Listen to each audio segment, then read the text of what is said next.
welcome to TV Toastmasters. My name is Kathy Armias, and I'm going to be your host for this segment. Today, my guest is Marsha Bench, and we're going to be discussing conscious client attraction. Hi, Marsha. Welcome to TV Toastmasters. Thank you, Kathy. It's great to be here. It's so great to have you. I love this topic, by the way. You know, when I first heard it, and I heard that you were doing this, number one, I thought Marsha's the perfect person to do this. But I also thought, like, a lot of us go day to day and don't think consciously about any of our decisions, but also to think about who we want to attract as clients. And I know you have your new book out, Conscious Client Attraction. Right. Let me see if I got this right.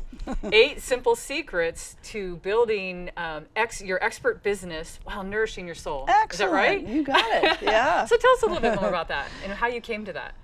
Well, you're right. I mean, a lot of us just go 9 to 5 in our job. We go home, watch TV, go to bed, do the same thing the next day. And even as entrepreneurs, we can get into a little bit of a grind. But I think it's really time that we start thinking in terms of building our businesses from the inside out, from really what is my soul's purpose in this lifetime, and what am I really here to do and to be, and who am I here to serve? And that's really what the book is all about. So I realized a couple years ago, I was talking with some friends and colleagues and about some of my spiritual practices and the fact that I do affirmations and I do visualization, and I've traveled to Colorado and studied with shamans and different things. And they're like, you're kidding, you're an ex-lawyer, you're an ex-executive, and we didn't know anything like that about you. Yeah. So I'm like, wow, I didn't realize I was hiding it that much. So I started to talk about it more, and I've noticed as I've gone out and spoken to groups about it, like the ICF chapter, the Coaches Federation chapter, and different groups like that, that by my talking about how I use energy work and spiritual practices along with solid business strategy in my business, it gives people permission to do that in their own life when they've kind of been in the spiritual closet, if you will. Yeah. Well, you know what's really cool about that is a lot of people think you either have one or the other, right? Right. You almost think about that even in the nonprofit world versus the profit world. Mm-hmm. Either the profit world is like evil and bad and bad business practices, and then the nonprofit is trying to do good but never has money. Right. And I love that you're trying to marry the two and saying, hey, you can have a great business. It can be a good, healthy business, and you can be conscious about it. Exactly. Right. So tell me some of your favorite, tips from maybe one favorite tip from the book or from your program about being conscious about who your clients are. Sure. Attracting the right people. Exactly.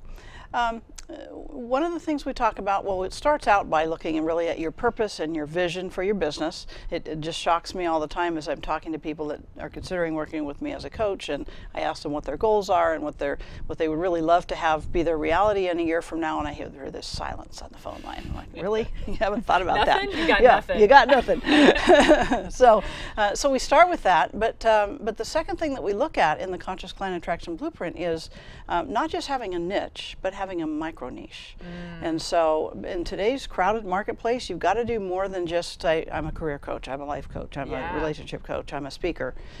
What do you speak on, and what do you help me do today? And it doesn't even matter what you did yesterday, kind of thing. And as coaches or as service providers, if we can really get clear on what it is that we help people do and be very specific about it, then they'll be able to place us in their world, and they'll seek us out when they're ready for that service. And then I guess going along with that is staying in front of them, so that when that time comes, that you're there. They remembered that you're there. Right. Which could be, a week from now, you could be forgotten. Totally. As much as we look at. 2 hours from now, you could be forgotten. Right. Yeah. So I love that. So it's basically the consciousness starts within you. It completely does. starts within you, of being conscious about what it is the value you're providing to the world, and then getting down to that level of really understanding how people digest or filter that. Would that be right? Yes. How is it that you? So then, how would you say? How would you attract the right people then? How does that work? Like, what? Tell me a little bit about that. Sure, exactly, because that's the external part, attraction. Right? Exactly. So, whatever your story is that you've been through is often where the transformational work that you do comes from. I know I've certainly found that for myself. I've written 26 books, and so one of the things I do is help people write books. I've been through various health challenges. I've chosen not to coach in that area, but it certainly made me more aware of living every moment as though it mattered, Yeah. And so in this marketplace, we want to give people a sample of what we do, and continue to drip valuable content to them so that they are seeking us out rather than buy my stuff, buy my stuff, buy my stuff. You know? Oh, that doesn't work? My stepdad was a used car salesman and then a used car dealership owner. So I saw the white shoes and the polyester suit and the whole thing every day. It was like very much in my face. And yeah. So we also talk about turning conscious conversations with our clients into clients rather than having a sales pitch per se. Yeah. You know, because we don't want to be sold to. People don't, especially women, but people generally today just don't want to be sold to. I just this year had the opportunity to get a new car, and normally it's like I tell my husband, go deal with it. You know, once we know what we want, you go deal with the salesperson. I don't want anything to do with it. I don't want to be part of that process. I don't want to be part of it. I was too close to it. Yes, but it was very, actually very pleasant this time. You know, a consultative approach is much more the way that they're doing business, most of them these days, and they're really there for the customer, and you can feel that is the thing. Yeah. You know, you can feel it. You feel the difference. Are they coming from a place of I want to get the sale, or I want to see how I can serve this client, right? Whether they buy a car today or not. And you know, it just makes all the difference in the world. And the same thing, it's even more true with transformational services like coaching. Yeah. You want to be able to know, like, trust, and resonate with the person's message that you're going to be doing business with. Yeah. Well, Marsha, I know it's crazy. I just remembered when you said it, you've written 26 books. That is so much. So how did you actually start in all this? It's amazing. You have this great, you know, expansion and width and depth of knowledge. So where did this all come from? Well, I guess the pivotal moment was when I got out of law school, and I got a job right away, which was amazing. But I also was awakened in the middle of the night. I mean, literally like a week or two after graduation, with the idea for a book I would write and a class I would teach that would be in sync with the book. So pitched it to the local community college, and I ended up teaching once a term for 14 years with them, and kind of starting this business on the side of my law practice. Then I went out on my own, kept doing that, and eventually 4 years later I sold everything and took my first book on the road for 10 months. I did 65 seminars all over the US and Canada from an RV. Wow. So what an experience. Yeah. Were you teaching in law at the time? Was that book about law? No, it was called it was about following your passion in your work. It was called When 9 to 5 Isn't Enough, and Hay House actually picked that one up. Wow, yeah. that is fantastic. Yeah. So from the beginning, I love how you didn't allow the boundaries of the world to set out your path, and Right. And I can see you're a great hybrid. You have that thought of a lawyer, or you have more of this you know, practical thought, and then you have that other piece, the emotional piece, and you bring it together well. So Exactly. that's fantastic. And I can see that in play in this conscious client attraction. Right. So tell me who this is good for. Everybody, right? But more specifically, maybe like who's it like pretty, you know, geared towards? Well, who the micro niche is Yeah, of the book. right? The book's Take audience, your own right? advice. Right. Conscious experts, meaning coaches, authors, speakers, healers, similar types of service professionals that are looking to really up their game, and I talk about it as creating a movement with your message. But it's all another group of folks that I see really benefiting, especially from the conscious conversations to clients, is sales teams, because there's still a lot of doing the numbers game, doing the cold calling thing, and not really having that connection with the client, not really finding out what their needs are before we start spouting what it is that we want to sell them. So I can see that being another audience that could really benefit too. You know, it's really funny. I feel like it's kind of human interaction 101, yet we don't do it. Right. I mean, we don't take the time to just say, hey, what would the other person want? I love this experience that you talked about, going in and getting a new car and how things have changed. Probably the reason that it did is because it forced people, like we could go and buy cars online and I have to deal with salespeople. So it's probably too, a lot of what you're doing is you're revamping an old, you know, kind of an old and tried and true, like we should really care about other people, but you're kind of polishing it up a little bit and saying, here's how to do business in the new world, in the world today. Is that Exactly, right? exactly. And to also pay attention to if there's this particular sort of issue that you're having, that it might not just be about the strategy isn't working, it might be about a block in your energy system that needs to be cleared. It might be about, for example, the law of polarity has been up a lot for people this recently, where you state a big intention and a big goal, and so you're looking, let's say you want to 10x your income, and you get a big bill. the next day. It's like, what's up with that, right? That was the polar opposite. That's not what I yeah, wanted. I didn't ask for a big bill. I asked for a big income. It's both sides of the coin are equally there, the presence and the absence, and so that has to be cleared out before the big thing can come in. Yeah. So yeah. just understanding more about how those laws work, and also making sure that you're coming from a really clear and authentic place makes all the difference. Again, I love that you mix kind of the spiritual with the, you know, you're a great hybrid. I think that's your thing. It's your niche. Marsha, so I know, like, how is it going to be best for somebody to contact you, and what kind of work do you do? Like, do you do one-on-one consultations, or like, what's the best way to reach you, and how would that work? Okay, great. Well, thanks for asking. Our company, Conscious Experts Academy, is at that domain, consciousexpertsacademy.com. And so we do live events, we do products, online products and trainings, and we also do year-long mentoring programs. So we support people in whatever way makes sense for them. So I would invite people to join us there. That is great. So just one last thing. I want you to give us one like golden nugget tip, or one line on how to consciously attract the right clients for an expert business. Okay. While nourishing your soul. Got to get that all. That's important. One tip, huh? All right. Yeah. I mean, it's all about choosing your transformational message and your packages from the inside out. That's great. Thank you, Marsha, so much for being here today. Thank you so much for joining us on TV Toastmasters. Our wonderful guest, Marsha Bench. Thank you for being here. I'm your host, Kathy Ermias. Please join us again next time.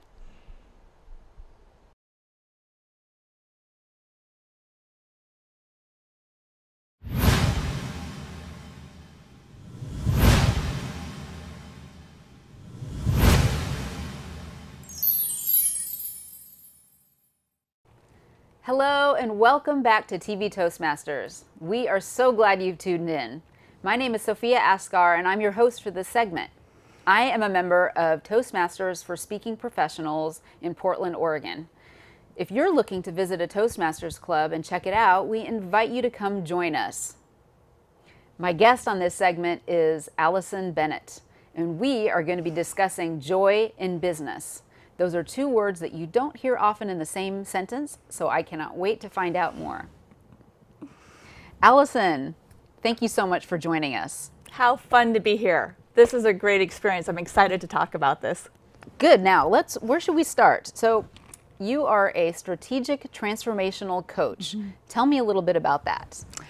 Well, instead of, a lot of times in therapy, people are just listening and kind of being open. And my idea is, let's get to the bottom of it and have some strategic steps to get you where you want to go. So that's what I'm looking at doing with people. I like that. It's beyond the why do we feel this way, why are things wrong, to how can we make things right, how to take action. Exactly. The how part, right? Exactly, the how. So I try to stay away from why. I like to ask a lot of, well, so what can we do about it, or what do you like about it? I like to ask a lot of questions that people probably wouldn't think to ask, so that you can see a new possibility. Oh, fantastic. So tell me what joy looks like in business. What do you mean by that? I'm a business owner and I would love to have more joy in my business, but I'm not sure how to picture it. Well, I think if we think about when we first start a business, or we first start a job, or we first start a family or a relationship, there's a little bit of welling up of bubbles that kind of happen. And of course, if you're a guy, maybe you don't have bubbles. Maybe you have something, you know, more manly than that. But as fire in the belly. Fire in the belly. That's right. And you're like, you want to get up, you want to go, and that type of joy or excitement oftentimes peters out. And part of the issue is that we are entrained to react or resist to things, or align and agree. And we react and resist to anything that looks like change, and we like to align and agree with anything that looks like it's going to be a problem. So we buy into something that's not positive, maybe not necessarily negative, something that gets us stuck. Right, we buy into a story. Yeah. And a story of a problem. And then, because we are entrained to react to a problem, We actually are looking for problems. So we look for a problem, we see a problem, we find a problem, and now we have something to do, which is often, as I said, resist that problem or react to it, or align and agree, yes, that is a problem. And when we do either one of those, it's the polarities, we can find ourselves stuck. And then we just go in a roller coaster kind of ride. So how do we get unstuck? And that's what I'm loving about what I do. And one of the ways that we get unstuck is we start asking questions that we may not normally ask. Intriguing. What's an example of a question that I wouldn't normally ask myself? And I'm a business owner, so this really, is important to me. So one of the first questions when people come in and they're stuck either in their job, with maybe perhaps with their boss, or in a business, or even a relationship is, so what's right about it? Oh, what's going right? So let's just take a look and build a foundation of what is actually working. And then great. From there, we can ask, well, so what else can we add, or who else can we add to get our desired outcome? So as we're looking at these kind of positive ways of bringing in possibilities, then our minds can open up and our little ties can loosen, and we can see a whole lot of other options.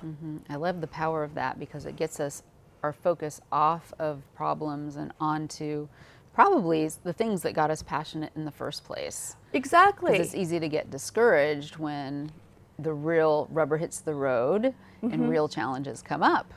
Exactly. And when we first start, it's all about possibilities. Oh, this could be a possibility, this could be a possibility. And when new things come at it, we still have that joy or that fire, that energy to think about what's beyond whatever is sticking us in that moment. So if we can go back to that, if we can go back to go, what really got me excited about this in the beginning? And figure out those few priorities perhaps, then we can use that to catapult us out of whatever we're being stuck in. I love that. Can you give an example of what that would look like in concrete terms? Maybe an example of somebody that's been able to achieve a shift in that way?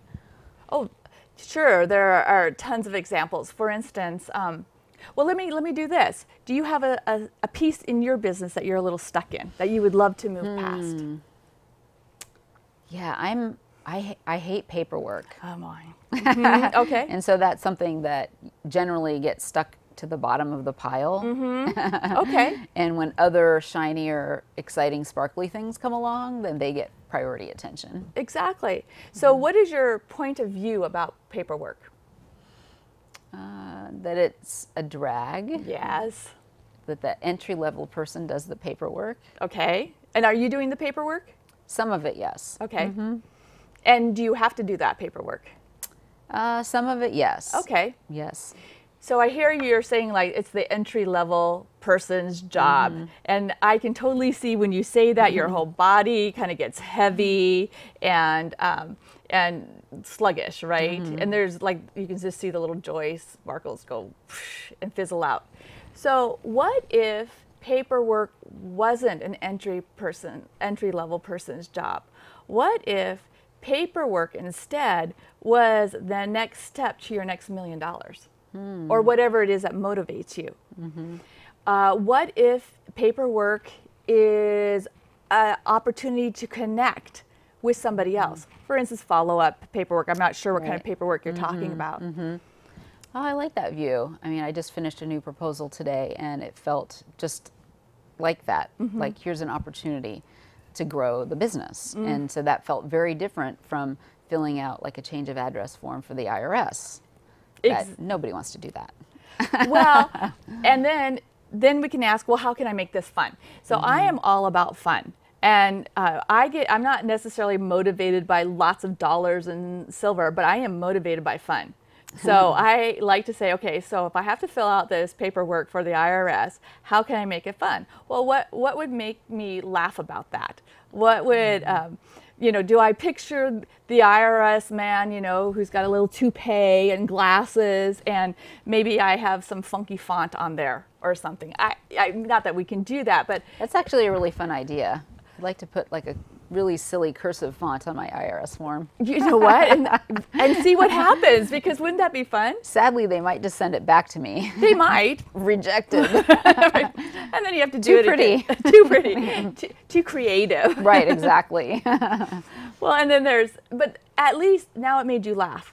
And now it made you laugh, so perhaps when you get that next IRS thing, you now have something funny to think about, so it can be less drudgery. You can think about all the funny, like doodling on it while you're doing it, not actually doodling on it, but you can think about that, and that might put you back into that fun, that joy space of being. I like that. So tell me more about fun. Yes, what do you want to know? Fun in business. Well, I think for a lot of people, we have interesting points of view about things have to be drudgery.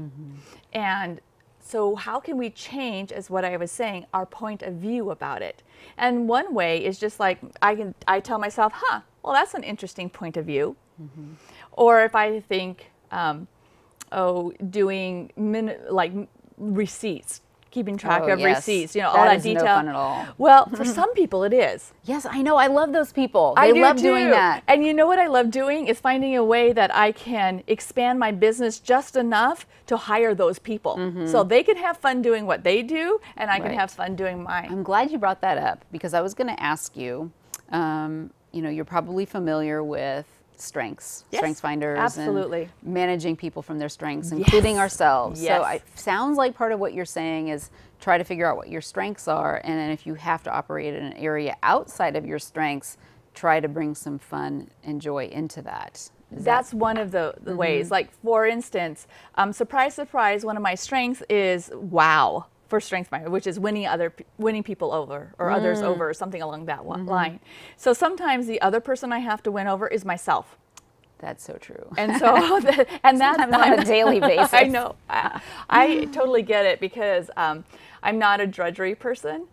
So I really have to win myself over and find ways not to have it be so drudgery.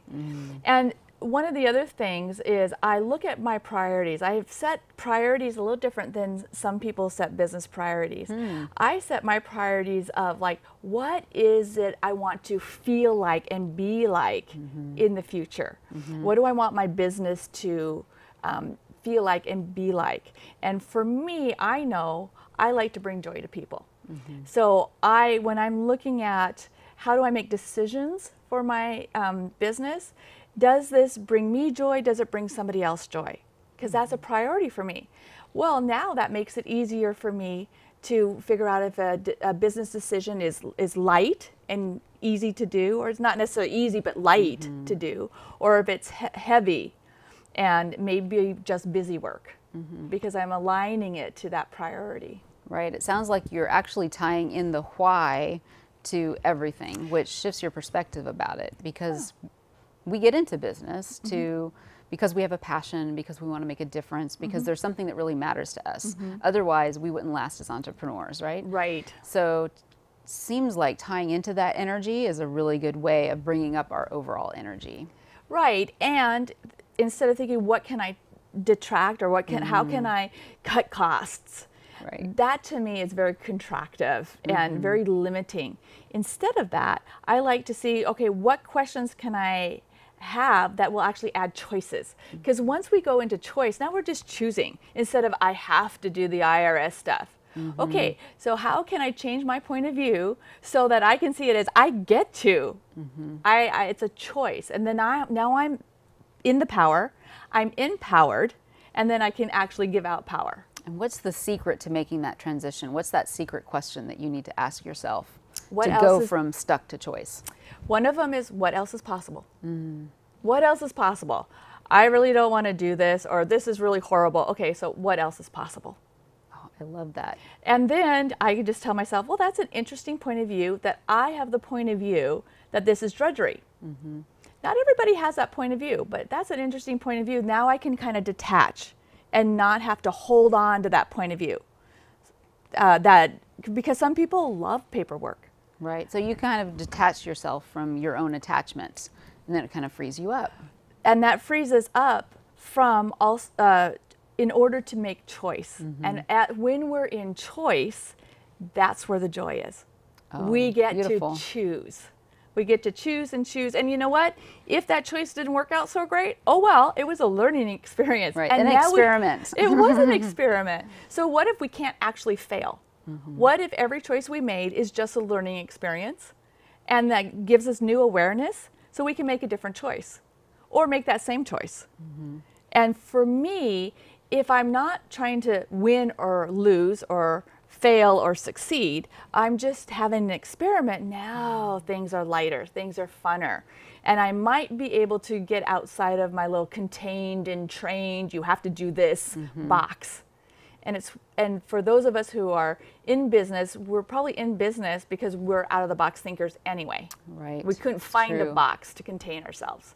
So if we can go back to, okay, so Being out of the box, like, hey, get out of your box. Exactly. Wow, you are a master at this level of mindset. That's amazing. Now, tell me how somebody could find out more about what you do.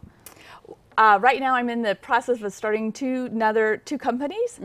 But what I have available right now is just AllisonInnovates at great. gmail.com, and you can contact me. And I do coaching, I do sessions, so I'll do 1 to 3 or 4 sessions. And I can do that with business owners, or I can also do it if you're an employee or perhaps a business partner. I have worked with several business partners who've had to have really tough discussions with Yes. their other business partners. It's like a marriage. Very much like a marriage. I do those too. That's great. Thank you so much, Allison. I'm so glad you could join us. You shared a great wealth of ideas and wisdom and inspiration to us today. And thank you for joining us today. We hope you got something inspiring and uplifting and an idea that you can take action on. This is TV Toastmasters. And we hope you tune in with us next time. I'm Sophia Asghar, and it was a pleasure to be your host this evening.